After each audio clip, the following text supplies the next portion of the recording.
बिस्मिल्लाहिर्रहमानिर्रहीम। आप सुन रहे हैं एक नई स्टोरी हॉरर गैलेक्सी में इरम फैसल के साथ। अगर अब तक आपने इस चैनल को नहीं सब्सक्राइब किया तो kindly subscribe the channel and touch the bell icon यानी कि घंटी का बटन दबाना मत भूलिएगा। थकन से मेरा बुरा हाल था। पूरे 2.5 घंटे ग्रॉसरी स्टोर में गुजार कर सामान से लदे हुए थैले उठाकर जब मैं घर में दाखिल हुआ, मेरे मुंह में जैसे कड़वाहट घुल गई। बाहर सूरज आग बरसा रहा था, मगर ठंडे ठंडे लाउंज में सोफे पर नींदराज अंकल शहजाद इंतहाई आराम और इन्हिमाक से अखबार का मुताला फरमा रहे थे। मेरी आहट महसूस करके उन्होंने अखबार के पीछे से अपना चेहरा नमूदार किया और बड़ी सी वाइट स्माइल पास की। मैंने खुद पर कंट्रोल करते हुए उनको सलाम किया, जिसका उन्होंने जवाब देते ही दोबारा अपना खूबरू चेहरा अखबार के पीछे कर लिया। अरे काशिफ, आ गए बेटा? ज़ोरा खाला ने किचन से चाय का कप लेकर बरामद हुई, जो उन्होंने अंकल के सामने रख दिया। ठहरो, मैं तुम्हारे लिए चाय लेकर आती हूँ। अरे नहीं नहीं खाला, मैं सड़ी हुई गर्मी से चाय के नाम से ही घबरा गया। मैं बस चलता हूँ, आप ये सौदा चेक कर लें। नैने ने रसीद थमा दी। अच्छा, ज़ोरा खाला ने रसीद थाम ली। मैं तो कह रही थी कि एक कप चाय पी ही लेते बेटा जी। फिर वो जैसे चौंक कर बोली, अरे काशिफ बेटा, सुबह जब तुम बाहर गए थे तो मुझे ख्याल आया कि बिजली का बिल तो कब से आया हो रखा है, अब घर जाते हुए इसे जमा करा दो। वो मुझे मुल्तजी नज़रों से देखकर बोली, कोई बात नहीं खाला, आप बिल ला दें, मैं भी जमा करवा देता हूँ। जब तक खाला अंदर से बिल और पैसे निकाल कर लाई, मैं अखबार के पीछे पोशीदा अंकल शहजाद को देखकर खून के घूंट पीता रहा। अब तमाम अनजान लोग तो मुझको सख्त बदलिहाज और कामचोर समझ रहे होंगे। एक ज़रा सी ग्रॉसरी लाने पर मैं आपे से बाहर हो जाता हूँ। ऐसा नहीं है जी, असल वजह कुछ और है और साल हर साल से है। वो कहते हैं ना, होता है मेरी जान, होता है। तो जनाब, ये ग्रॉसरी, ये बिल, ये पोल्ट्री, ये कोई आजकल के या चंद महीनों की तो बात है नहीं, बल्कि बरसों पुरानी कहानी है। ज़ोरा खाला और मेरी अम्मी कज़न होती हैं। इनमें और मेरी अम्मी में बड़ी गहरी दोस्ती है। इनके बचपन से इनकी और मेरी अम्मी की शादियां भी तकरीबन आगे पीछे ही हुई थी। अम्मी बताती हैं, ज़ोरा खाला अपनी नौजवानी में बिल्कुल आम सी खातून हुआ करती थी। सांवली सलोनी दुबली पतली, ना जाने किस तरह इनका जैकपॉट निकल आया। इस वक्त तो इनको ऐसा ही लगा होगा, इनके लिए अंकल शहजाद का रिश्ता आ गया। अंकल शहजाद फॉरेस्ट ऑफिसर थे और बिला शक व शुबा बेहद हैंडसम आदमी थे। किसी हसीन औरत की शादी अगर किसी गए गुजरे से हो जाए तो अच्छी निभ ही जाती है, लेकिन जो अगर कोई आम सी औरत किसी खूबसूरत मर्द के पल्ले बन जाए तो बस जी, सारी ज़िंदगी खतरे की घंटी टनाटन बजती है। औरत को अपने कानों में गूंजती महसूस होती रहती है। अंकल शहजाद तो वजाहत की सबसे ऊंची सीढ़ी पर खड़े थे और फिर ख़ानदानी और पढ़े लिखे। ज़ोहरा खाला तो उनकी पुजारन ही बन कर रह गई। जाने अंकल शहजाद इस शादी पर राज़ी कैसे हो गए। हालांकि इस वक्त कई लड़कियां दिल ही दिल में इनकी तलबगार थीं। बस इनके एक इशारे की देर थी, मगर अंकल शहजाद की अम्मा तो सीधा इनका रिश्ता ज़ोहरा खाला के लिए ले गई। मेरी अम्मी को तो सारी ज़िंदगी शक रहा कि शहजाद अंकल की अम्मा जाने जानबूझकर एक से एक हूर परी की शुमाइल को छोड़कर ज़ोहरा खाला का इंतखाब इसलिए किया कि वो इनके बेटे के दिल पर राज न कर सके और इनका बेटा कभी इनके हाथों से ना निकल दे। और थोड़े फ़र्क के साथ बिल्कुल हुआ भी ऐसे ही। कौन से फ़र्क के साथ, ठहरे मैं आपको शुरू से बताता हूँ। आज से कोई 25-26 साल पहले अंकल शहजाद की शादी ज़ोरा खाना से करार पा गई। जैसा कि मैंने कहा, ये एक खासी बेजोड़ शादी थी। ठीक ठाक सावली बेहद दुबली पतली आम सी ज़ोरा खाला और बेहद खूबरू स्मार्ट अंकल शहजाद, वो भी फॉरेस्ट ऑफिसर। मगर जब वो अपनी ओपन जीप में जंगलात के दौरों पर जाते तो बिल्कुल हीरो लगा करते, वो भी हॉलीवुड के। शहजाद अंकल ने अपनी बेजोड़ शादी पर दिल मैला नहीं किया। इनके पास दिल बहलाने का बहुत सामान मौजूद था। इनके कई अफेयर्स पूरे ख़ानदान के इल्म में थे और ज़्यादातर तो घर से बाहर ही रहते। रफ्ता रफ्ता दौरों में और इजाफा होता गया और उन्होंने जैसे घराना छोड़ ही दिया। चंद सालों में इनके यहाँ 2 बेटियाँ भी हो गई, एमन और समन। मगर बच्चियों की पैदाइश ने भी इनके मामूलात में कोई फ़र्क नहीं डाला। मैं इनकी बड़ी बेटी एमन तकरीबन हम उम्र ही थे। इस वक्त हम एक ही स्कूल में पढ़ते थे। मैं और अम्मी अक्सर ज़ोहरा खाला की तरफ चले जाते थे। शहजाद अंकल तो कभी कभार ही घर में शाज़ व नाज़िर ही पाए जाते थे। इनकी अम्मा इस वक्त हयात थीं। अपने हाथों से जानबूझकर कराई गई शादी का सारा इल्ज़ाम वो इंतहाई डिटाई से ज़ोहरा खाला पर डालती और अंकल शहजाद के घर से लातारुफ रहने की वजह ज़ोहरा खाला को करार देती और उनकी कमजोरी ठहराती थी। कभी कभी तोपों का रुख दो बेटियों की तरफ मुड़ जाता, जैसे बेटा ना हो सकने की गुनाहगार सिर्फ ज़ोहरा खाला हो। ज़ोहरा खाला बेचारी अपनी नाकर्दा गुनाहों पर शर्मिंदा रहा करती थी और चुपके चुपके आंसू बहाती। कभी कभार जब अंकल शहजाद शायद मुंह का मज़ा बदलने को घर तशरीफ लाते तो ज़ोहरा खाला को एक कनीज से ज़्यादा हैसियत कभी ना देते। इनका काम सिर्फ खाने रखने, कपड़े धोने और इस्त्री करने का रह जाता, मगर ज़ोहरा खाला इस बात पर भी लाख लाख शुक्र बजा करती कि कम अज़ कम इनके अपोलो इनकी नज़रों के सामने तो हैं, और देवता की तो सिर्फ पूजा ही की जाती है, शिकायत तो की नहीं जाती। बहरहाल वक्त आगे बढ़ा और अंकल शहजाद की बेअतनाई और लातारुकी बाकायदा नापसंदीदगी में बदलने लगी। ज़ोहरा खाला की सास बबांगे दहल अंकल शहजाद की दूसरी शादी का ऐलान करने लगी थी। आए मेरे बच्चे के घर की शक्ल भूल गया है, वो हर आने जाने वाले के सामने दोहराती। वो भी क्या करे जब ऐसी मनहूस सूरत औरत घर में मौजूद हो। स्याह रात बनकर छा गई है मेरे चांद जैसे बेटे की ज़िंदगी पर। ना जाने सांसों में ये कौन सी हिस पाई जाती है, सारे ज़माने की छान पटक कर जिस दुल्हन को लेकर आती हैं चंद दिनों में इसी में सारे ज़माने की बुराइयां ढूंढकर कीड़े निकालने लगती हैं। खैर ये तो अंकल शहजाद की अम्मा के ख्यालात थे। न जाने किस तरह अपनी बेलगाम ज़बान और अपनी बहू के दिल को छलनी कर देने के हिसाब किताब उन्होंने खुदा के सामने चुकाए होंगे। शुक्र है वो एक और बोझ अपने साथ ले जाने में कामयाब ना हो सकी, यानी अंकल शहजाद की दूसरी शादी करवाने का बोझ। हालांकि उन्होंने कम हाथ पैर तो नहीं मारे थे, मगर अंकल शहजाद के नसीब में कोई बाज़ाब्ता दूसरी शादी नहीं देखी गई थी। लेकिन इनके नसीब में कुछ अजीब व गरीब इत्तफाकात ज़रूर दर्ज हुए थे, बेहद पुरस्रार, बेहद हौलनाक। हुआ कुछ यूं के घर की शक्ल न देखने वाले अंकल शहजाद ऐसे घर लौटे कि फिर घर से कदम बाहर निकालना ही भूल गए। कैसी आवारगी, कैसी तफरीह, यहाँ तक कि कैसी नौकरी, सब छोड़ छाड़ दिया। सिर्फ हर वक्त ज़ोहरा खाला को आवाज़ें लगाते रहते, बस तुम हर वक्त मेरे पास रहा करो ज़ोहरा, बोलते जा करते। ज़ोहरा खाला की सास के तन बदन में आग लग जाती। कल मोही ने ज़रूर कोई जादू टूना करवाया है मेरे बच्चे पे, इन्हें पक्का यकीन था। मगर मामला इतना सादा नहीं था। अंकल शहजाद ने दर हकीकत नौकरी वोकरी सब छोड़ दी थी, कभी कहीं भी आना जाना तर्क कर दिया। घर के सब अंदरूनी कमरे में खौफजदा बैठे रहते, सिर्फ इस वक्त थोड़ा मुतमईन नज़र आते जब ज़ोहरा खाला इनके आसपास होती। ये सूरत हाल पूरे ख़ानदान वालों के लिए तशवीश का बायस बन रही थी। सबके बार बार पूछने पर उन्होंने एक वाक़या सुनाया। पिछले दिनों जब मेरा तबादला एक दूर दराज इलाके में हुआ तो वहाँ मेरे साथ एक भयानक वाक़यात का सिलसिला शुरू हो गया। मैं एक शाम एक किसी सुनसान जगह से गुजर रहा था कि मेरी जीप एक झटके से रुक गई। मैंने इसको स्टार्ट करने की बहुत कोशिश की, मगर वो स्टार्ट होकर ही नहीं दे रही थी। मैं जीप से बाहर निकला, किसी की मदद की तलाश में पैदल चलने लगा। शाम का उजाला रात के अंधेरे में बदल रहा था। मैं जाने कहाँ से निकल आया था। चलते चलते एक अजीब एहसास होने लगा, जैसे मैं अकेला नहीं हूँ, कोई मेरे साथ चल रहा है। मैंने गौर किया तो मुझे बाकायदा किसी के लिबास की सरसराहट महसूस होने लगी। जब मैं रुकता तो आवाज़ भी रुक जाती। मैं घबरा कर वापस मुड़ गया। तेज़ तेज़ कदम उठाकर मैं जीप के करीब पहुंच गया। तेज़ चलने से मैं हाँफ गया था। मेरे साथ चलने वाली मखलूक भी ऐसी ही आवाज़ें निकाल रही थी जैसे मेरे पीछे भाग भाग कर वो भी थक गई है। शुक्र है कि जीप फ़ौरन स्टार्ट हो गई। मैं आंधी तूफान की तरह गाड़ी भगाता घर आ गया। मुझे रहने के लिए जो घर दिया गया था वो बहुत ही बड़ा और पुराना मगर खस्ता हाल था। इसमें कमरे तो बेशुमार थे, मगर वो बहुत ही खस्ता हाल थे। मेरा मुलाजिम वहीं का रहने वाला था। वो मेरे लिए खाना बना देता और सफाई वगैरह किया करता था। मेरे रहने के लिए इसने 2 कमरे साफ़ कर दिए थे। बाकी घर काड़ कबाड़ से भरा हुआ था। घर के तीनों तरफ बहुत बड़ा लॉन था जो बिल्कुल उजाड़ था। इसमें सिर्फ बेतहाशा घास भरी हुई थी, झाड़ियाँ लगी हुई थी। कई दरख्त भी लगे हुए थे जिनको देखकर अंदाज़ा होता था कि बहुत कदीम है। जब मैं सोने के लिए लेटा तो वो पुरस्रार वाक़या मुझे याद आ गया। वैसे तो मैं डर और खौफ से मेरा बिल्कुल कोई वास्ता नहीं था, मगर एक अजीब सी कैफियत मुझे मुसलसल महसूस हो रही थी, जैसे कोई मेरे आसपास मौजूद हो, कोई अनजानी चीज़। मेरा मुलाजिम मेरे बराबर के कमरे में सोया हुआ था। मैंने सोचा इसको आवाज़ दूं कि मेरे कमरे में नीचे अपना बिस्तर लगा ले, मगर मुझे शर्म महसूस हो रही थी। वो क्या सोचेगा कि सांप डर रहे हैं।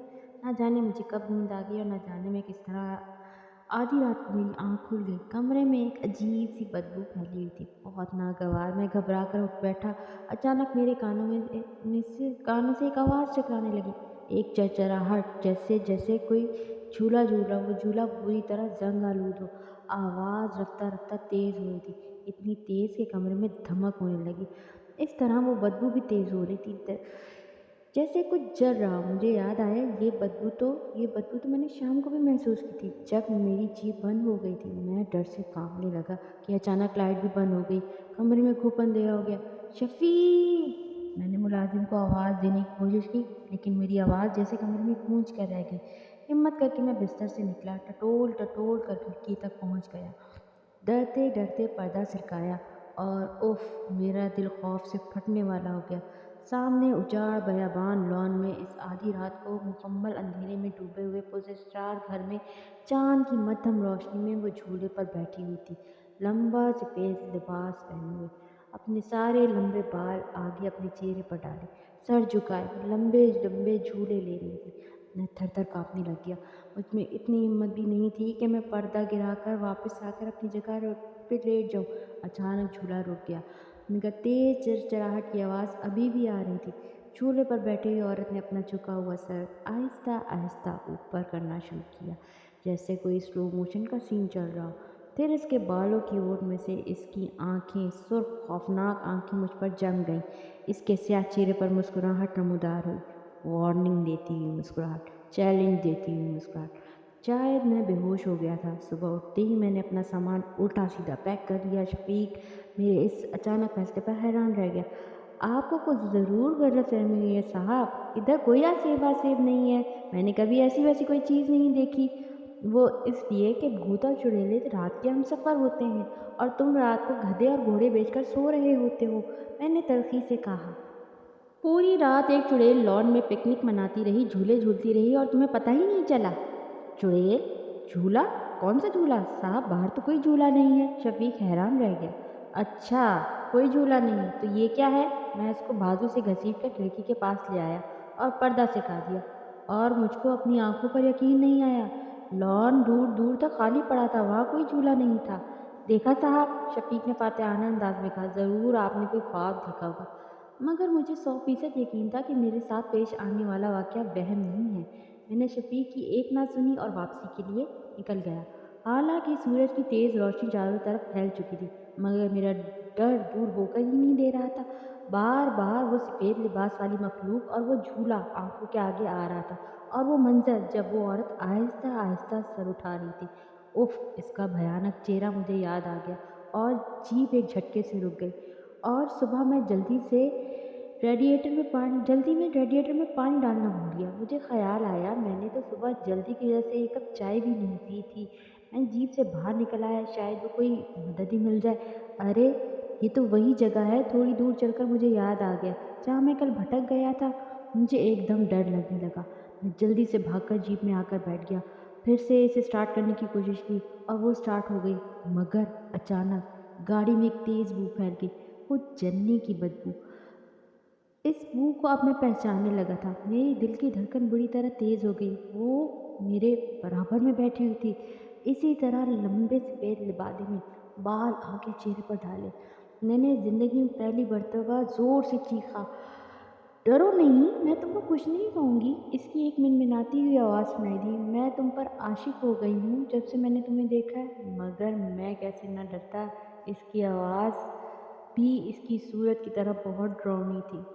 देखो, तुम मेरा पीछा छोड़ दो, मैं तुमसे डर कर ही वापस जा रहा हूँ, खुदा के लिए चली जाओ। मैं रोने लगा। पीछा तो अब मैं तुम्हारा कभी नहीं छोड़ूंगी। इसकी खौफनाक मुस्कुराहट गायब हो गई, इसकी आंखें गुस्से में भर गई। मैं तुमको छोड़कर कभी नहीं जाऊंगी, कहीं नहीं जाऊंगी। न जाने कैसे मैंने घर तक का सफ़र तय किया। वो इसी तरह मेरे बराबर बैठी रही। घर पहुंचकर वो एकदम से गायब हो गई। मैंने कुछ सुकून महसूस किया, मगर वो तो वहीं थी मेरे साथ। सिर्फ वो किसी को नज़र नहीं आ रही थी, मगर जैसे ही मैं अकेला होता वो आ जाती, मुस्कुराते हुए, बिला वजह कहके लगाते हुए। वो एक पल को मेरी जान नहीं छोड़ती थी। जब मैं वॉशरूम जाता तो बाहर दरवाजे के साथ लगकर खड़ी हो जाती। वो मेरे सिवा किसी को नज़र नहीं आती थी और ना ही इसकी आवाज़ किसी को सुनाई देती थी। आराम से कमरे में किसी के कोने में मौजूद अपने बालों की ओट से मुझे देखती रहती, और कभी कभी तो रात को मेरी आँख खुलती तो छत से उल्टी लटकी मेरे ऊपर झुकी होती।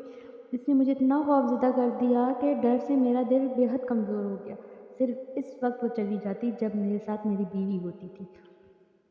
رقابت کی آگ اس چڑیل سے بالکل برداشت نہیں ہو رہی تھی۔ انکل شہزاد نے یہ سارا قصہ تفصیل اور ڈر سے کانپتے ہوئے سنا دیا۔ قسمت کے کھیل کتنے نرالے ہوتے ہیں، ساری زندگی حسین خواتین سے دل لگی کرنے والے انکل شہزاد ایک سچی عاشق کے ہاتھوں دل کے مریض بن گئے۔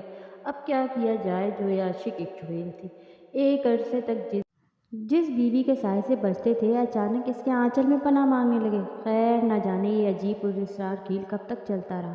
انکل نے نوکری چھوڑ دی، کہیں آنا جانا بالکل ترک کر دیا۔ پیلا زرد چہرہ لیے گھر کے کسی کونے میں اکڑو بیٹھے تھر تھر کانپ رہے ہوتے۔ پرانے زمانے میں کی چند خوبصورت روایتوں میں سے ایک روایت یہ بھی ہے کہ گھر زیادہ تر ذاتی ہی ہوا کرتے۔ شکر یہ ہوا کہ انکل شہزاد کا گھر بھی اپنا ہی تھا، ان کے ابا کا بنوایا ہوا۔ جب انکل کی نوکری چھوٹ گئی یا انہوں نے خود چھوڑ دی تو چند دنوں بعد ہی گھر میں کھانے کے لالے پڑ گئے۔ آخر ان کی اماں جان نے کچھ اضافے کروا کر اوپر کی منزل کرائے پر اٹھا دی۔ جیسے تیسے گزارا ہونے لگا۔ زہرا خالہ نہ تو اتنی تعلیم یافتہ تھی اور نہ ہی اتنی پراعتماد کہ کہیں نوکری کر لیتی۔ اوپر سے دونوں بچیاں بھی گھر کے اتنے عجیب اور گھٹے ہوئے ماحول کی وجہ سے اتنی کم ہمت اور کم اعتماد نکلی کہ ٹھیک سے بات بھی نہیں کر پاتی تھیں۔ ڈھیر سارے سال گزر گئے۔ شہزاد انکل کی امی آخر انتقال کر گئی، دنیا چھوڑ گئی، بچیاں بڑی ہو گئیں۔ شہزاد انکل کے اوپر عاشق مخلوق کا عاشق لا حاصل بھی آخر مدھم ہو گیا۔ اب وہ ہر وقت ان کے پاس نہیں ہوتی تھی بلکہ کبھی کبھار اپنے محبوب کے درشن کرنے تشریف لایا کرتی تھی۔ خیر یہ ساری رام کتھا تو وہ ہے جو میں اپنے بچپن سے سنتا چلا آیا ہوں، مگر اب اصل بات کی طرف آتا ہوں۔ نہ تو مجھے کسی چڑیل پر یقین تھا، نہ انکل شہزاد کے اس پروپیگنڈے پر کہ وہ اس قدر لاچار اور کمزور ہو چکے ہیں کہ کوئی کام ہی نہیں کر سکتے۔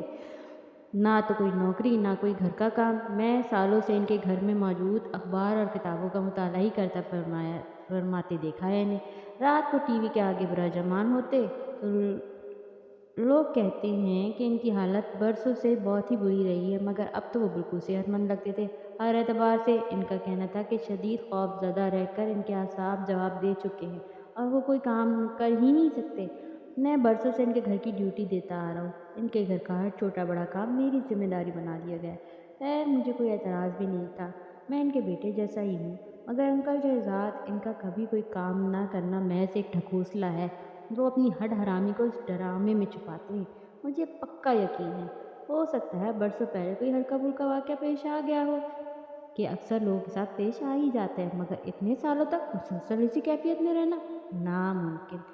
ہیلو کاشف، ہیلو کاشف بھائی، سمن کی سخت گھبرائی ہوئی آواز آئی۔ میں گھبرا گیا۔ ہاں سمن، کیا ہوا ہے؟ خیریت تو ہے؟ وہ کاشف بھائی، امی کی طبیعت بہت خراب ہے، بے ہوش ہو گئی ہیں، ابو نے کہا ہے آپ سے کہہ دوں کہ ڈاکٹر کو لے آئیں۔ میں زہرا خالہ کی طبیعت کا سن کر خود بھی پریشان ہو گیا، مگر ابو کا نام سن کر بری طرح تپ گیا۔ تم موصوف ڈاکٹر کو بلانے کی زحمت نہیں کریں گے؟ مفت کا نوکر جو ملا ہوا ہے۔ خیر خود پر کنٹرول کرتے میں نے سمن کو تسلی دی۔ رات کے 1:30 بج رہے تھے۔ اپنے دوست اور پڑوسی ڈاکٹر نعمان کو نیند سے اٹھا کر خالہ کے گھر لے گیا۔ شکر ہے خطرے کی بات نہیں تھی، ان کا بلڈ پریشر ہائی ہو گیا تھا۔ ظاہر ہے ایسے شوہر کے ساتھ زندگی گزار کر بلڈ پریشر ہائی ہونا ہی تھا۔ آج پتہ نہیں کیوں مجھے انکل پر ہمیشہ سے زیادہ غصہ آ رہا تھا۔ بیچاری خالہ کتنی کمزور ہو گئی تھی، اور ایمن اور سمن بھی ڈری سہمی زرد رنگت والی لڑکیاں، ان میں تو اتنی ہمت بھی نہیں تھی کہ بیمار ماں کو ڈاکٹر کے پاس لے جاتی۔ سر پر باپ کے موجود ہوتے۔ کیا ہوگی انکل کی عمر اس وقت؟ 52 یا 53 سال۔ وہ بالکل جوان نظر آتے تھے، بقول ان کے دل کے کہ وہ دل کے مریض بن چکے تھے، مگر وہ ابھی بھی ایک اشارے سے کسی کو بھی درد دل میں مبتلا کر سکتے تھے۔ میں نے ایک زہریلی نگاہ پر ڈالی۔ ان کے صرف چند بال ہی تو سفید ہوئے تھے، چہرے پر کوئی شکن نہیں تھی۔ میرے ساتھ بیٹھے وہ یقیناً میرے بڑے بھائی ہی لگ رہے ہوں گے، مجھ سے کئی زیادہ ہینڈسم بڑے بھائی۔ کاشف بھائی آپ آج یہیں رک جائیں پلیز، امی کی طبیعت ٹھیک نہیں ہے، ڈر لگ رہا ہے، سمن نے التجا کی۔ میں ویسے تو اکثر وہاں آیا جایا کرتا تھا، مگر رات کو رکنا مناسب نہیں لگ رہا تھا، مگر سمن کے پیلے پڑے چہرے کو دیکھ کر مجھے ترس آ گیا۔ چلو ٹھیک ہے، امی کو فون کر کے بتا دیتا ہوں۔ سمن مطمئن ہو گئی۔ میرا بستر انکل شہزاد کے کمرے میں لگا دیا گیا۔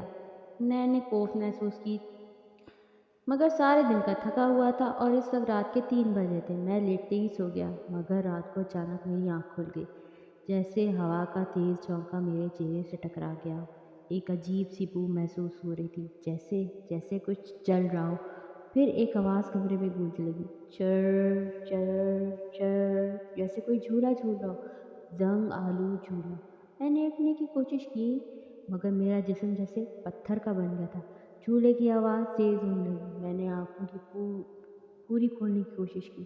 کمرے میں مدھم روشنی پھیلی ہوئی تھی، اس مرگجی روشنی میں کوئی اندر داخل ہو گیا، سفید لباس میں، بال آگے ڈالے، وہ آہستہ آہستہ انکل شہزاد کی طرف بڑھ رہی تھی۔ میرا دل خوف سے پھٹنے لگا۔ وہ انکل کے قدموں میں بیٹھ گئی، ان کے پیر سہلانے لگی۔ انکل نیند نے کسمسائے۔ اس نے آہستہ آہستہ اپنے منہ سے بال ہٹا دیے۔ انکل شہزاد نے ساری زندگی اس بھیانک چہرے کا جو نقشہ کھینچا تھا وہ تو کچھ بھی نہیں تھا، وہ کہیں زیادہ مکروہ تھی۔ اچانک اس کی سرخ آنکھیں مجھ سے ٹکرائیں۔ میں ڈر سے کانپ رہا تھا۔ وہ مسکرانے لگی۔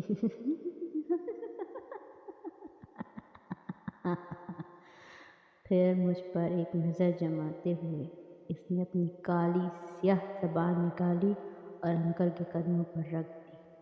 اگر آپ کو کہانی پسند آئے تو کائنڈلی چینل سبسکرائب کرنا مت بھولیے گا، اور خدا نخواستہ اگر آپ کے ساتھ یا آپ کے دوستوں کے ساتھ کوئی ایسا واقعہ پیش آیا ہے تو ہم سے کمنٹ باکس میں ضرور شیئر کریں۔ ہم آپ کی کہانی کو ضرور بیان کریں گے۔